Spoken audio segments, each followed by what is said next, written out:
Despite many issues, difficulties and setbacks that have hampered the development of domestic football in Ireland over the past few decades, the League of Ireland has managed to come on leaps and bounds in recent years and providing a pathway for young footballing talent to get their start in the senior game and even progress on to represent the Irish national team.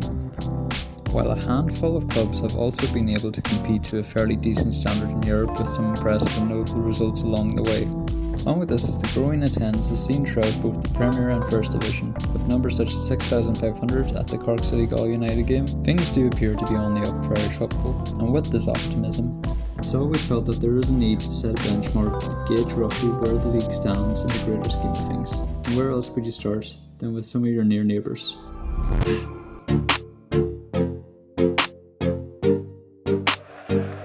Motherwell came in to the tie as heavy favourites.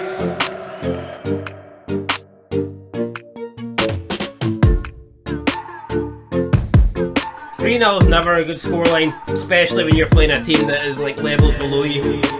They're not used to being in this situation. They don't make it this far because they're not that good.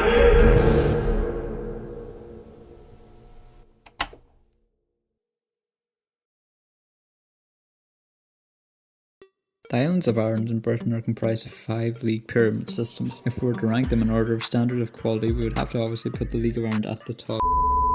The English Football League, or more commonly known as the Premier League, goes on top by quite some distance in terms of riches, quality, stadia, fan bases and other such major incomes thanks to money from some dodgy places. Next is the SPFL, and then the League of Ireland, then the NAFL, which may be a little controversial to some, but I feel this is accurate, and finally the Welsh League at the bottom. Sorry. Now, with this ranking, how can we determine the difference in quality between ourselves and the likes of the Scottish League? This can all be a matter of opinion, sometimes even bias, which we can all fall victim to, but recently in the Europa Conference League, we've seen currently mid-table Sligo, labelled as minnows by some Scottish media, comprehensively knocking out a Motherwell side that some would say miraculously finished 5th in the Scottish Premiership last season. How they got into the European places by only winning 2 games since Boxing Day, I don't even know that's fucking possible. This is what got me intrigued into trying to break down the current gap between the leagues, and is it actually a little more narrow than we may actually realise? I wanted to look into it through the methods used by UEFA themselves to determine where each league stands within the continent of Europe, and that would be the coefficient table that is made up of 54 nations and the Liechtenstein Cup winners that don't have a registered league under UEFA. Now, before we get started, let's address the tall order of the Old Firm consisting of Celtic and Rangers. I don't think anyone can dispute the immeasurable size of these clubs that seem to dominate Scottish football from year to year, and that no real League of Ireland club in its current state could compete with either of these two. But it seems to be the case that every other Scottish club are also struggling to topple their domination, and history seems to definitely show this, where Celtic and Rangers have shared the spoils of the league title for almost 40 consecutive years, with Aberdeen being the last non-Old Firm club to win it back in 1984-85 season, which is insane. But if we take them out of the equation for this exercise, where does Scotland and its non-Old Firm clubs stand and stack up with the League of Ireland? The coefficient table helps us keep track of European league rankings, which determine European spots. The top 4 get 7. As they move down the ranking, you're awarded less spots, but the majority of countries getting 4 European spots at the start of the qualifying campaign. You earn points for your league by winning or drawing a game in regular extra time, while a loss earns 0. Points are determined by the number of clubs representing a country as well as by the stage of the campaign, such as a qualifying round or a group stage round. The points are aggregated together over a 5-year period. So now it's a little too early to be counting this season's totals, so as we're still in the middle of this year's qualifying campaign with Dundee, yikes, Hearts and 3 Irish clubs still involved in Europe, so I won't include this season and just count from 2017-18 on to 2021-2022. As the title of this experiment says, we will not be including either Old Firm club's contribution to the coefficient. Okay, so first is the League of Ireland, which consists of 4 teams every year, with 1 partaking through the Champions Path and the remaining 3 playing through the main league path. I have this table that totals up all the wins, draws and losses. So for the wins, we simply multiply it by 0.250. Draws are half that, which are worth 1.25, and the losses equal 0. A little side notes for the asterisks is the shortened season during the pandemic, the ties were cut to just single leg ties, so while the non-existent single legs were not played, they still went down as draws. So the draw total is actually technically 11, although only 3 of those 11 draws were played. So our final total for the League of Ireland, which is fairly straightforward enough, is 8.125. Right, next is the SPFL, which is a little more complicated. So for the first 4 seasons, we see that 2 non-Old Firm clubs played in Europe, while in the most recent season, 3 actually represented Scotland.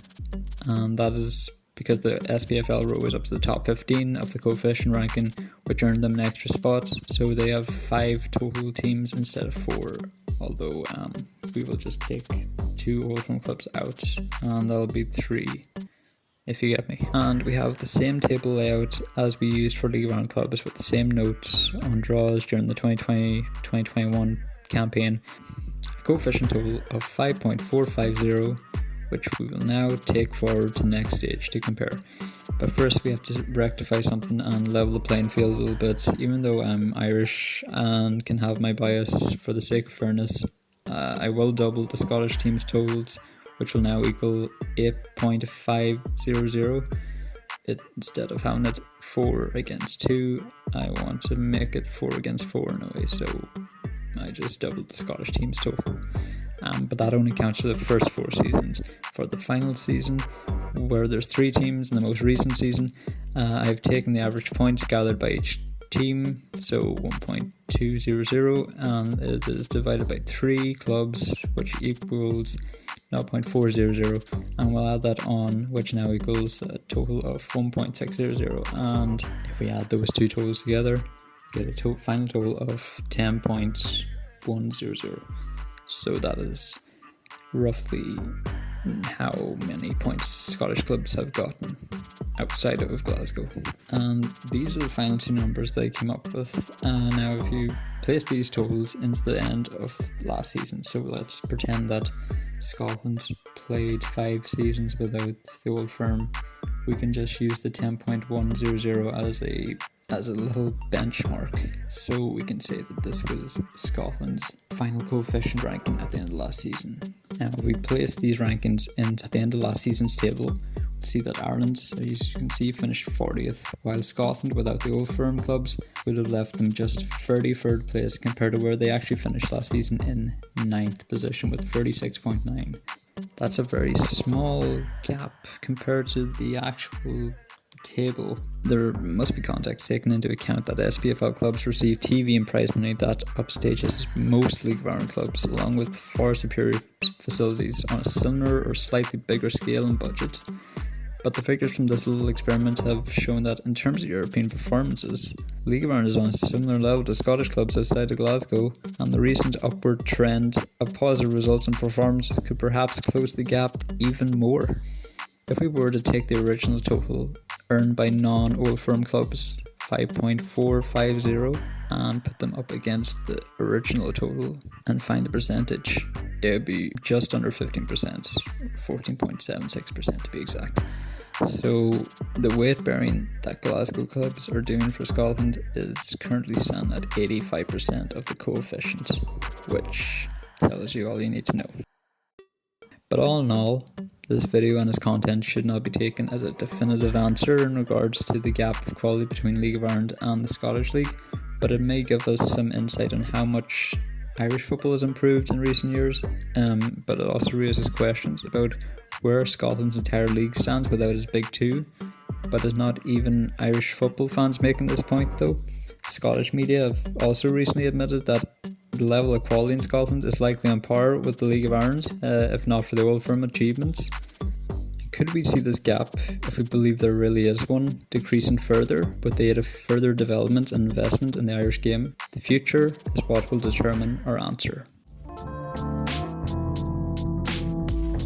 I hope you enjoyed this video, found it in any way insightful. This is my first time doing something for Irish Football Blog. so hopefully I've had an okay debut. You can find out more content on the channel here with the shorts and uploads of the Pelcast podcast done by the rest of the team. Irish Football Blog socials are in the description if you want to see more. Check them out. We're on Instagram, Twitter, TikTok, which is something that's been set up only recently, and obviously here on YouTube if you want to follow me as well. I'm also on social media. I'll have my Twitter handle up on the screen here if you want to give me a follow. I am very much into the coefficients. If this video could give you any insight into doing coefficient stuff and Irish football stuff in general. I'm not much of a statistics guy, even though I did this video. And to be honest, I only did pass maths for the Leaving Cert, and it's the only maths I've used since I did the Leaving Cert like 4 years ago. So, but that's all I have for this video. Till the next time, see ya.